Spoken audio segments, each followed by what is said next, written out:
Olá, que bom nós estarmos aqui para juntos estudarmos mais uma vez o livro do Apocalipse. Nós já estamos quase na reta final, hoje vamos estudar os capítulos 15 e 16, né? E o tema, as 7 últimas pragas.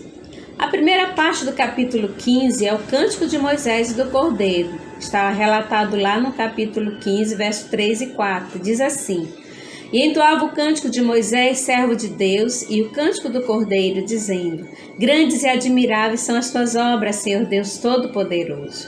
Justos e verdadeiros são os teus caminhos, ó Rei das Nações.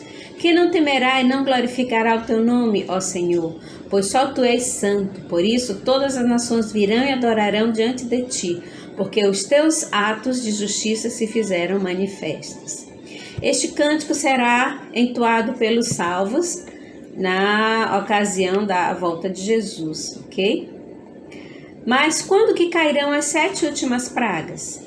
Nos versos 5 a 8 do capítulo 15, lemos o seguinte: Depois dessas coisas olhei e abriu-se no céu o santuário, o tabernáculo do testemunho, e os 7 anjos que tinham os 7 flagelos saíram do santuário vestidos de linho puro e resplandecente e cingidos ao peito com cintas de ouro. Então um dos 4 seres viventes deu aos 7 anjos 7 taças de ouro cheias da cólera de Deus, que vive pelos séculos dos séculos. O santuário se encheu de fumaça procedente da glória de Deus e do seu poder, e ninguém podia penetrar no santuário enquanto não se cumprisse os 7 flagelos dos 7 anjos. Ok? As 7 últimas pragas cairão após o fechamento da porta da graça. E quando que isso vai ocorrer?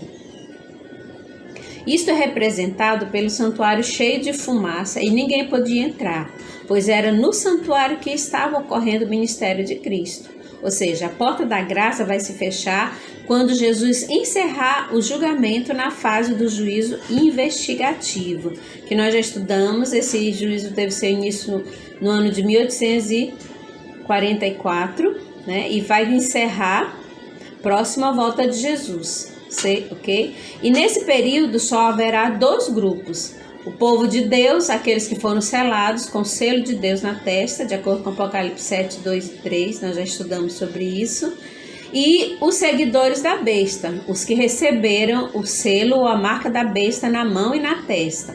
Também já estudamos sobre isso quando vimos o capítulo 13 do Apocalipse. As 7 últimas pragas virão sobre todos aqueles que receberão a marca da besta. Ou seja, todos aqueles que vão aceitar o dia de domingo como o dia santo, o dia de guarda.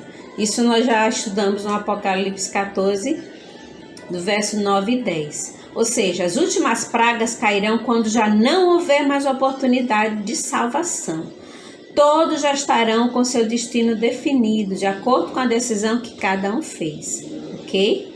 A segurança para os salvos estará em receber o selo de Deus. Isso de acordo com Apocalipse 7, 2 e 3. As pragas virão em resposta às orações dos santos, pois os anjos que antes carregavam incensários com a oração dos santos, de acordo com Apocalipse 5, 8, agora vêm com as taças com o vinho da cólera de Deus. E pelo fato da sua aparência deslumbrante, a aparência dos anjos, né? Eles vêm com imponente majestade, ok? Nós podemos identificar o tempo do fechamento da porta da graça, ou o fim do tempo de graça, com o que o profeta Daniel descreveu. Em Daniel 12, verso 1, nós lemos o seguinte: Nesse tempo se levantará Miguel, grande príncipe. O tempo quando encerrar o juízo investigativo, ok? O defensor dos seus filhos do teu povo. E haverá tempo de angústia, ou seja, quando a porta da graça se fechar, quando acabar o juízo investigativo, vai ocorrer esse tempo de angústia, qual nunca houve, desde que houve nação até aquele tempo. Mas naquele tempo será salvo o teu povo, todo aquele que for achado inscrito no livro, ok? Então, Daniel fala de um tempo de angústia que vai ocorrer nos últimos dias, e esse tempo de angústia vai ocorrer justamente quando acabar o juízo investigativo, quando a porta da graça se fechar. E aí então as 7 últimas pragas serão derramadas sobre os ímpios, sobre os que receberem a marca da besta. Mas por que essas pragas cairão?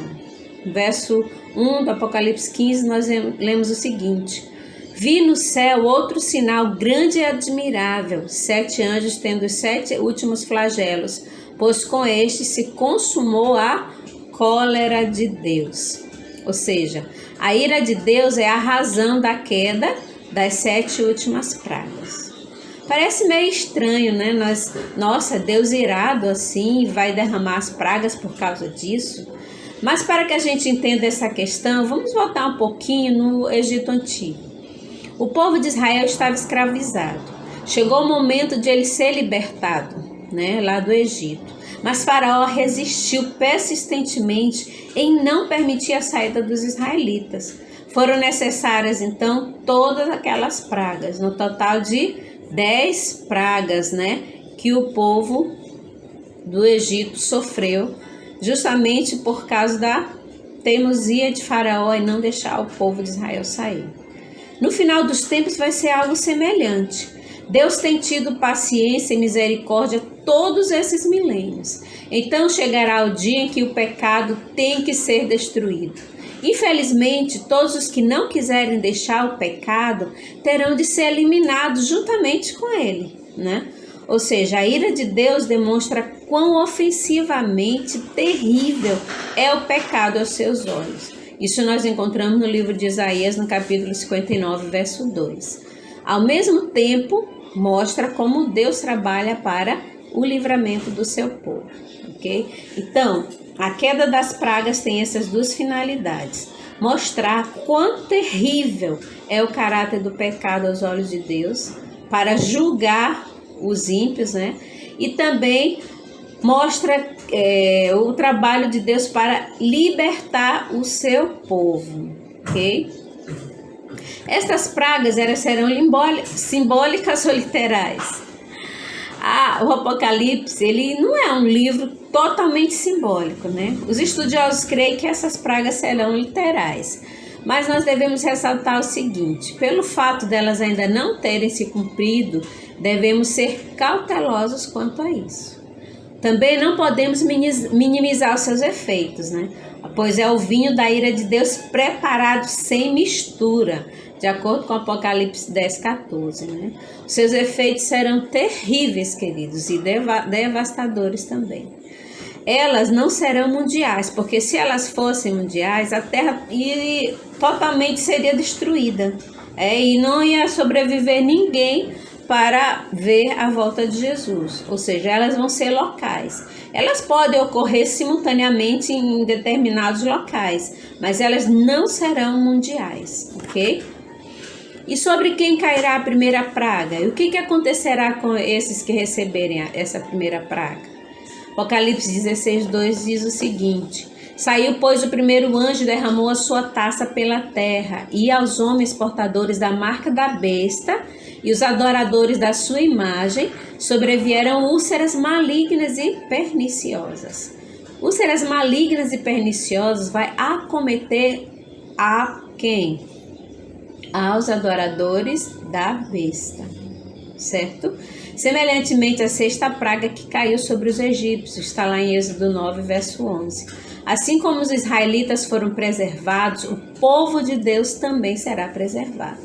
Como eu falei ainda há pouco, nesse tempo só vão existir 2 povos: os selados de Deus, o povo de Deus, e os que receberam o selo da besta, né? Os seguidores da besta. Então, somente os selados por Deus é que irão sobreviver, né? Escapar destas pragas, ok? E aonde cairá e o que acontecerá quando a segunda praga for derramada? Apocalipse 16, 3 diz o seguinte: derramou o segundo a sua taça no mar, e este se tornou em sangue como de morto, e morreu todo ser vivente que havia no mar. Queridos, o mar se tornará em sangue como de morto. Aqui não há nenhum eufemismo ou exageros. Isto será literal. Outra praga também semelhante ao que ocorreu lá no Egito. Inclusive foi a primeira praga que caiu sobre o Egito foi as águas do rio Nilo, que se tornaram em sangue, ok? Vamos então à terceira praga. Aonde ela caiu e qual foi a justificativa para tal? Em Apocalipse 16, o verso 4 ao 7, nós lemos o seguinte: derramou o terceiro a sua taça nos rios e nas fontes das águas, e se tornaram em sangue. Então ouviu o anjo das águas dizendo: tu és justo, tu que és e que eras o santo, pois julgaste estas coisas. Porquanto derramaram sangue de santos e de profetas, também sangue lhes tens dado a beber. São dignos disso.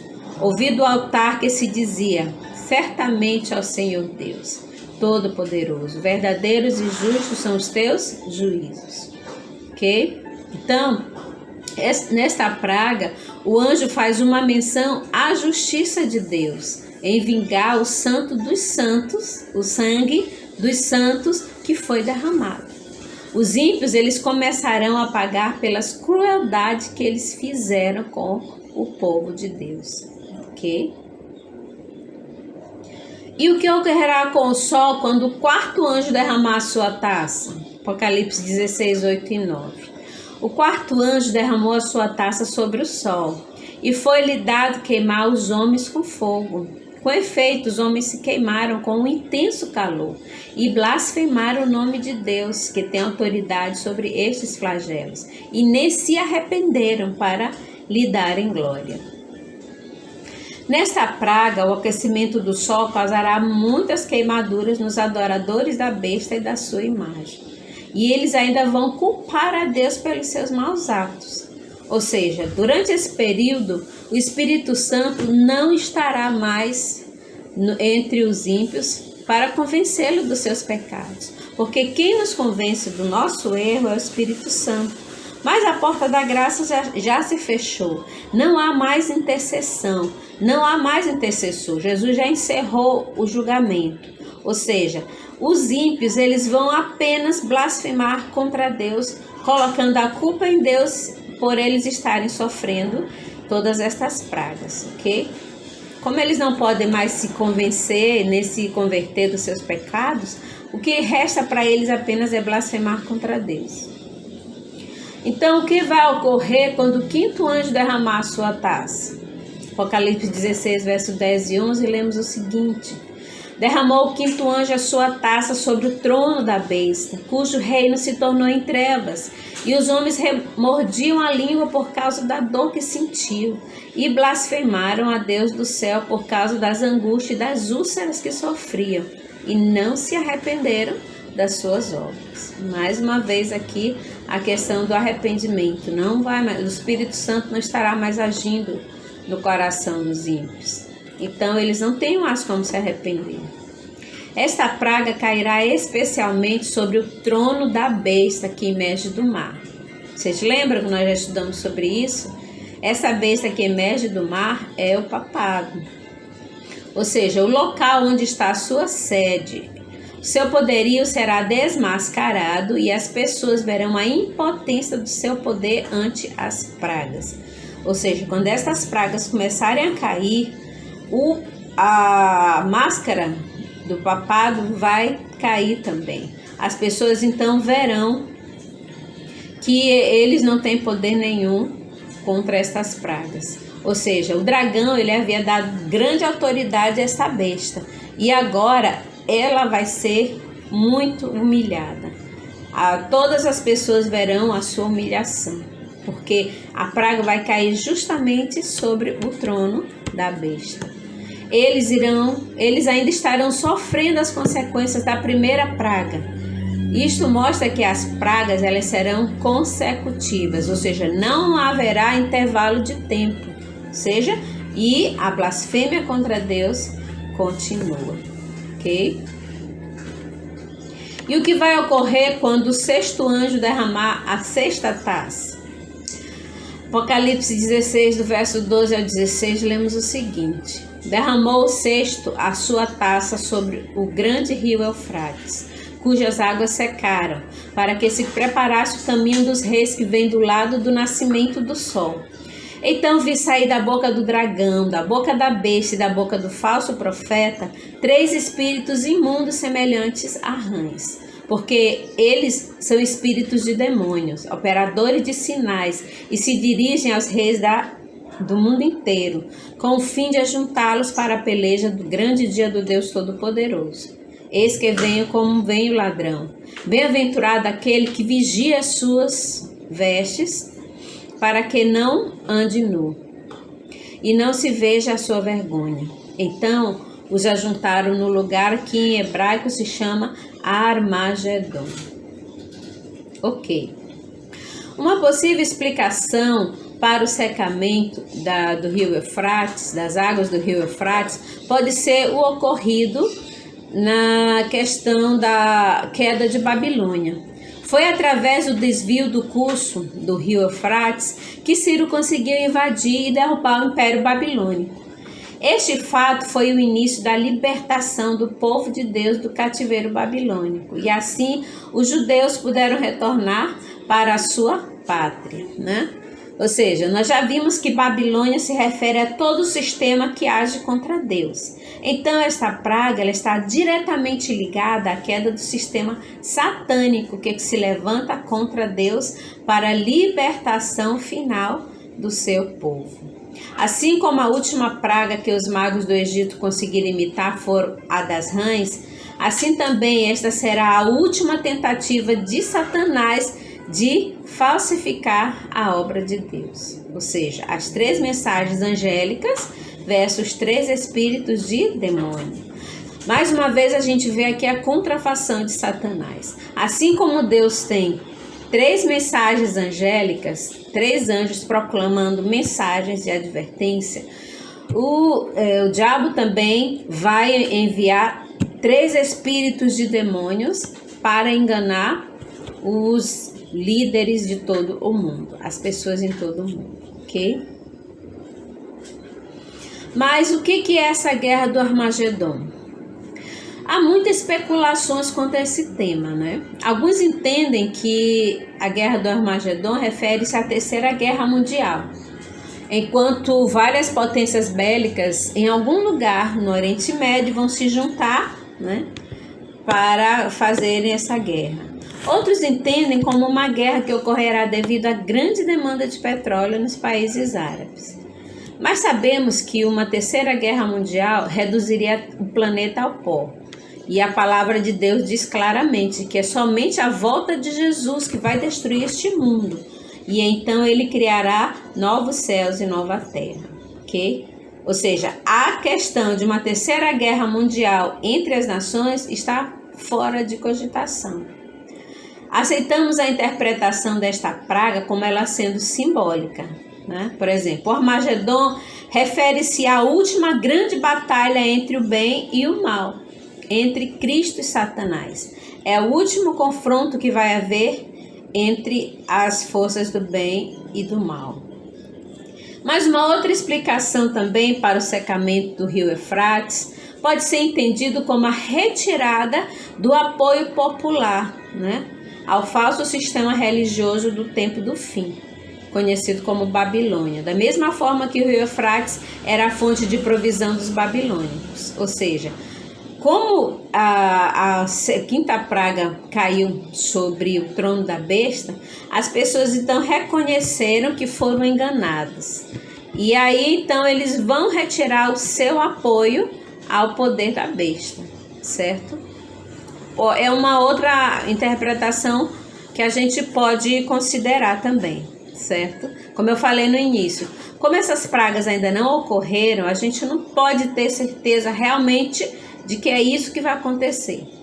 Esses são entendimentos que os estudiosos têm sobre o tema, certo?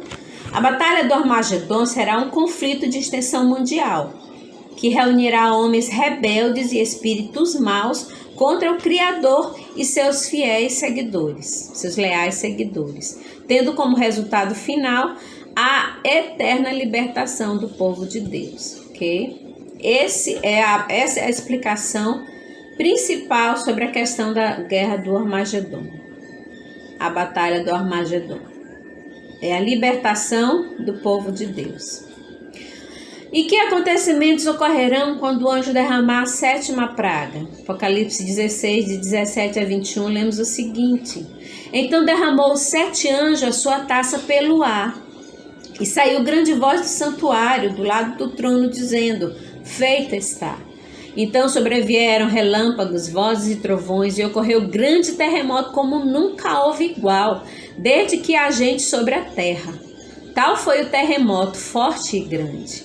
E a grande cidade se dividiu em 3 partes, e caíram as cidades das nações. E lembrou-se Deus da grande Babilônia, para dar-lhe o cálice do vinho do furor da sua ira. E todas as ilhas fugiram, e os montes não foram achados. Também desabou do céu sobre os homens grande saraivada com pedras que pesavam cerca de 1 talento, e por causa do flagelo da chuva de pedras, os homens blasfemaram de Deus, porquanto o seu flagelo era sobremodo grande. Okay? Ou seja, a gente pode perceber que essa praga aqui, ela vai ser literal. Ela é precedida pela mesma frase que Jesus pronunciou lá na cruz do Calvário. Feito está. Na cruz ele diz: está consumado, que tem o mesmo significado. Daí então são descritos acontecimentos terríveis, uma série de juízos que cairão sobre os ímpios. E o povo de Deus apenas estará preservado de todas estas pragas. Graças a Deus. Todos tomaram já a sua decisão. A linha traçada entre os salvos e os perdidos está totalmente demarcada. Como eu falei no começo, falei ainda há pouco e repito novamente. Nesse período só vão existir 2 povos: os que receberam o selo de Deus, os salvos, e os que receberam o selo da besta, os perdidos.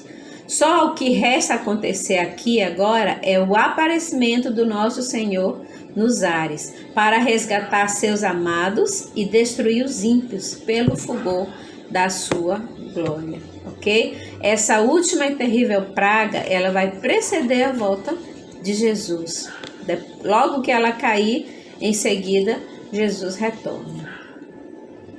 As pragas cairão no fim do tempo sobre as pessoas que, tendo conhecido o caminho, persistiram rebeldemente em suas blasfêmias e na recusa de obedecer a Deus, ok? O pecado que atrai o derramamento das pragas é o pecado da rejeição das verdades reveladas na palavra de Deus. Por isso, meus queridos, aqui mais uma vez eu reforço, nós estamos aqui mostrando, através desses estudos, os acontecimentos que irão ocorrer antes da volta de Jesus. Ele quer que todos sejamos salvos. Ele está estendendo o convite de salvação a todos nós. Ele não quer que ninguém se perca. O fogo que está destinado para a destruição é para o diabo e seus anjos. Os seres humanos só vão ser destruídos se persistirem na teimosia em desobedecer a Deus, em não acatar suas ordens, suas recomendações que estão na sua palavra. Tudo que nós precisamos saber para nossa salvação está aqui neste livro, na Bíblia Sagrada. É somente através dele que nós vamos encontrar o caminho para a salvação. E ele ainda está aberto por enquanto, né? E quem vai escapar desses flagelos? Em Apocalipse 15:2 nos dá a resposta. Vi como que um mar de vidro mesclado de fogo, e os vencedores da besta, da sua imagem e do número do seu nome, que se achavam em pé no mar de vidro, tendo harpas de Deus.